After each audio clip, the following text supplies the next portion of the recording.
as the color of amber, out of the midst of the fire.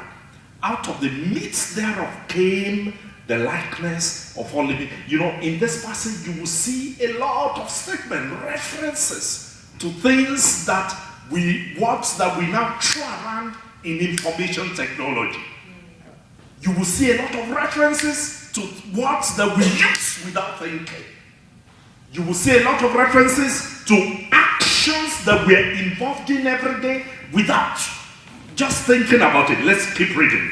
It said, also out of the midst thereof came the likeness of all living creatures. And I will explain to you what I think those are. And this was their appearance. They had the likeness of a man. When you're talking about the internet today, there are 4 major uses.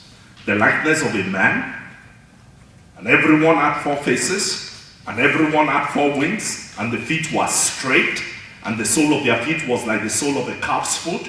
They sparkled like the color of burnished brass, and they had the hands of a man under their wings on the 4 sides. And the 4 wings, and they 4 had their faces and their wings. Their wings were joined to one another. They turned not when they went. They went everyone straight forward. As for the likeness of their faces, they 4 had the face of a man and the face of a lion. And on the right side, they 4 had the face of an ox and the face of an eagle. Thus were their faces, and their wings were stretched upward, 2 wings. Everyone were joined one to another. 2 covered their bodies, and they went everyone straight forward. Whither the Spirit was to go, they went.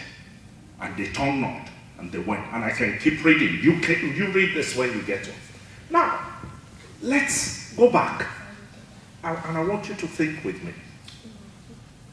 When you think about the internet, 4 major uses. The first use, I would say, is business, right?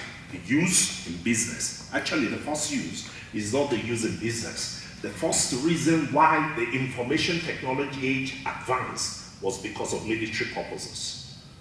The first use was military, right? It was military. The face of a lion, right? The warrior, right? The second use was business, right? Am I still right? Yes. The face of the ox, the strong walker. The next use was communication, right? The speed of the eagle. That you send an email, you make a phone call, you ping someone, you send a text message, and it's gone. It doesn't matter where the person is on the face of the earth. The speed of the eagle. And then the last thing was the face of a man. Right? You can decode that. In as little as 5 years, Facebook was able to garner 300 million plus people on one platform. The face of a man. Social network. Those are the 4 faces, the 4 things you use the internet for. Am I right? Is that true? And when not just the internet now, the whole information technology gamut. Those are the 4 basic things you use them for. That says to me that the information technology age is loaded in the person of Jehovah. When you think about the information technology age, we think, where does God come into Microsoft equation? Where does God come into Apple equation? I am putting it to you that at the center of Apple, at the center of Microsoft, at the center of every military application of the information technology, of high technology, is God. God's personality is what information technology displays. It is God that is his author. You know, when I was thinking about this, I was literally jumping out of my skin.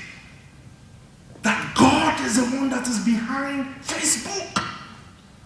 God is the one that is behind the military use of information. And you say, how can God be behind the military use of information technology?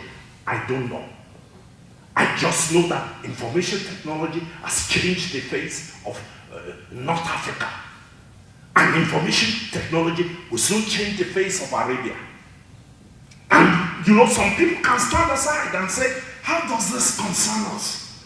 Or some people can stand aside and say, this belongs to my father. This thing demonstrates the personality and the reality of the person of my father, and I'm going to engage with it. I'm going to find out. You know, it was talking about the image of God that moves straight in one direction and does not turn to one side, to the left, or to the right. What does that say to you? The people that understand information technology, that seems to me like when you write a code, whatever code you write can only do one thing. But what is possible is you can write 1,000,000 codes to do one different thing at a time. And that 1,000,000 code can go many places at the same time and be connected and be intertwined to perform impossible operation such that you can sit here in Bellevue and see my father's house in southwest Nigeria. Because somebody wrote many codes that each one of those codes can do just one thing. You know, this God cannot, the way it was described in the book of Ezekiel, it can only move in one way. But it can move in one way in many different dimensions. Does that sound like information technology to you?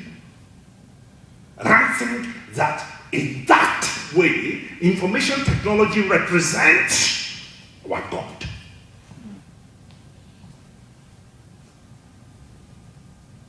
You know, the Bible talks about, you know, the representation of God having a wing.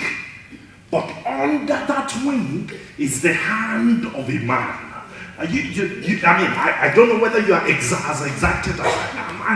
When I think about this thing, it just blows my mind. Look at all that is possible with information technology, but nothing is possible without a man's hand behind it, making it happen. The weapons of righteousness on the left hand and on the right hand. I challenge you that the church has not even begun to engage with its destiny. Are you listening to me? Is this difficult for you to understand?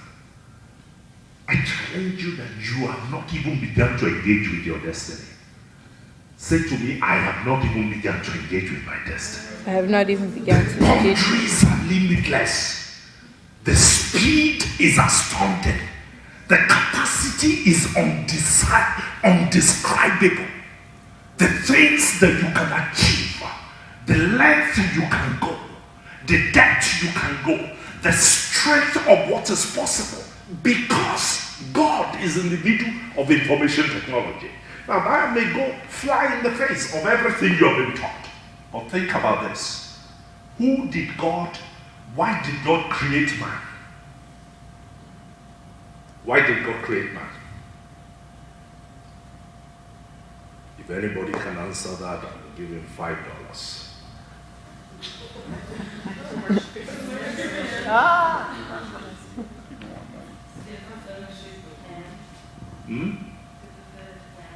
To fulfill his plan, yeah, that